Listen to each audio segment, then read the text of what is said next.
Keyinki söz Нарматова Оразайым Кочконбаевага берилет.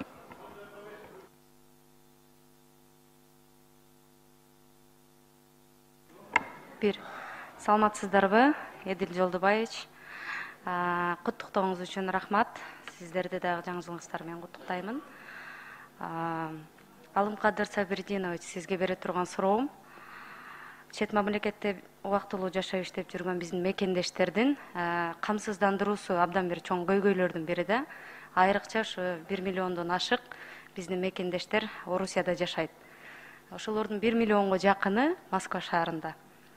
Москвада айрыкча биз официалдуу келишимдин негизинде иштеп жаткандар ошол мамлекет тарабынан камсыздандырылып, ошол жакта ден соолуктарын текшертишет.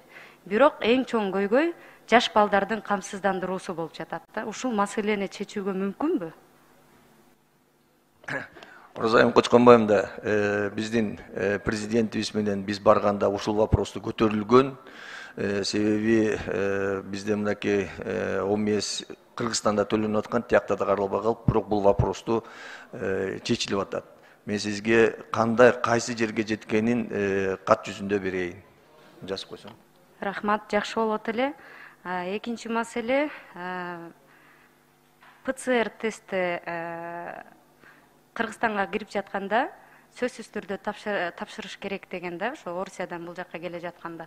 Ошол эмне максатта сөзсүз түрдө Орусиядан тапшырып, анан бул жакка келип текшертиш керек деген. Кыргызстанга келип 3 күндүн ичинде тапшырса болобу ошону? Себеп дегенде ал жакта кеминде 1,5 миң рубльдан 3 миң рубльга чейин. Бул чындыгында ал жөнөкөй карапайым мекендештердин чөнтөгүнө абдан чоң зыян келтирип жатат да.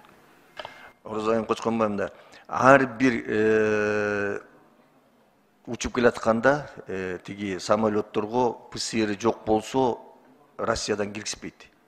Ошон үчүн бул ошол мамлекеттин тиги Россиянын чечими да, биз аякка кирише албайбыз.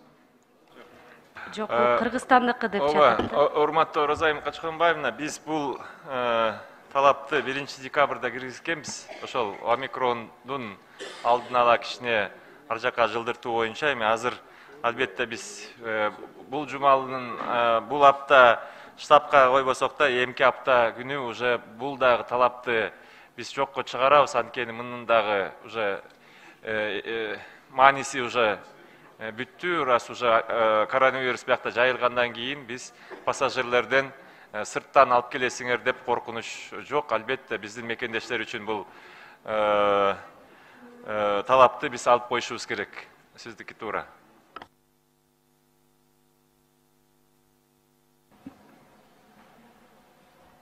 Бүттүңүзбү? Сөзүңүз бүттү. Рахмат, кийинки 6-чы микрофон. Кечиресиз, мен бүтө элекмин. Микрофон иштебей калды. Микрофон иштебей калды. Мен дагы уу коргошум боюнча сизге суроо берейин деп жаттым эле. Анткени уу коргошунду сиз айтып чыкканда абдан чоң бир резонанстуу маалымат болду да. уу коргоштун рецебин чет мамлекетке сатып, экономикабызга жакшы пайдаларды алып келсек болот деп. Анан ушуну билейин дедим эле. Негизи рецебин сатуу мүмкүн болдубу? Саттыңыздарбы? Кандай жыйынтыктар болду?